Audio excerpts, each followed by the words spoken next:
हमरा लभर बना लेगे पगली भोला बाबा के चेला छिए। हमरा लभर बना लेगे पगली भोला बाबा के चेला छिए।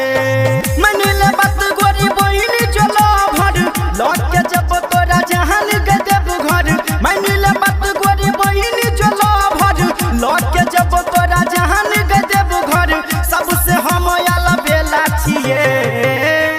हमरा लभर बना लेगे पगली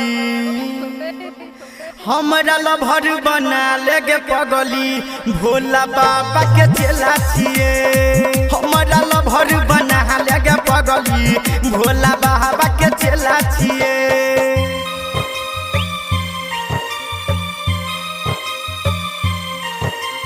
प्रेम से कहियो बाबा स्वर्णनाथ महादेव की। हमरा लभर बना लेगे पगली भोला बाबा के चेला छिए।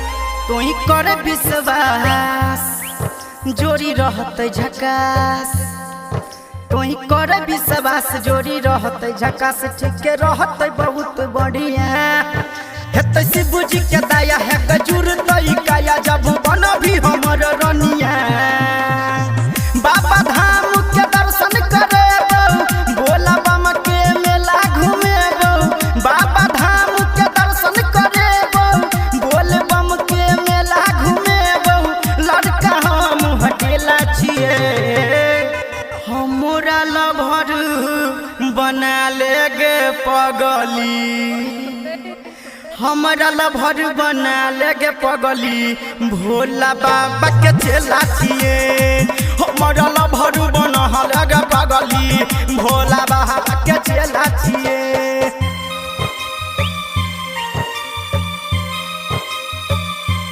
प्रेम से कहियो बाबा स्वर्णनाथ महादेव की। हमरा लभर बना लेगे पगली भोला बाबा के चेला छिए।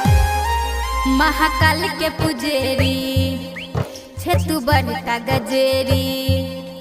महाकाल के पुजेरी छेतु बड़का गजेरी। हम जाने छियौ रे तोरा आंसू भर ले न दशा हेरे छोड़ दे न नशा तब बन बौला भर छोरा।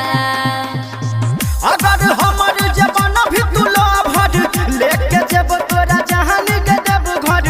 अगर हमर जवान भी तुला भर लेके जब तोरा जहान के देव घर। सबसे हम अलबेला छिए।